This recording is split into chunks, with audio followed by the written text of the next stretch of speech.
الله نحرسته هجاميه هراء جمهورية الصومالية هذا الير يحاول بدن بدي تري بالي وحي سياسة ما ماشي هذا لكن هذا الير يحاول بدن هدي إثيوبيا عيدنا ولا إسكو تشاتشوسو ولا إسكو ديلو أتقانين إثيوبيا ما أنت أنا قصرين بري هذا الكواحيا هم على حين نسوق قبله شربان كلنا هذه سوا حفيز كرئيس الوزراء أنت ماشي في بدن كودنا ويتجيا waxa laga arrinsanayana waa masiirka iyo doorashooyinka iyo mustaqbalka Itoobiya waxa ka arriminaya taladeeda miiska fadhiyana waa Soomaali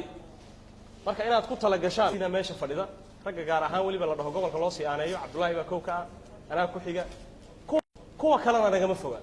kulli mas'uuliyad baa naga wada saaran maalinkaan nimid ilaa maanta waxaan ku hawlanayn gobolka Doolo oo hadda aan filayo baaxad ahaan inuu yahay gobolka ugu weyn dawlad deegaanka Soomaaliya oo ah deegaan ahaan marka la dhahna deegaanka ugu weyn Itoobiya in horumarkan iyo dib u dhacan lagu sameeyay uu ka baxo sida halkan ay u taagnay 10 sano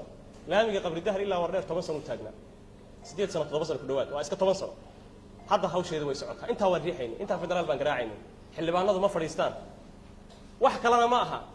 awal horumar laga hadli karin dad walaalo oo la isku leynayo is eriyanayo oo xagga iyo xagga wala jaajuusaya baan ahayn maanta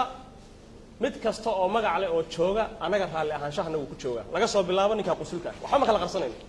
waxaad ogaataan inaad kalsooni yeelataan dalkuna waa dalkiini dadkuna waa dadkiini midnimana aad sameysaan waxa aad hesheen ee khayrka ana wax badan oo kale oo khayr inuu Ilaahay idin ku darayo rajaynayna dadkana wacyi geliya sawir la soo istaago muhiim ah waxa muhiim ah in shaqo la qabto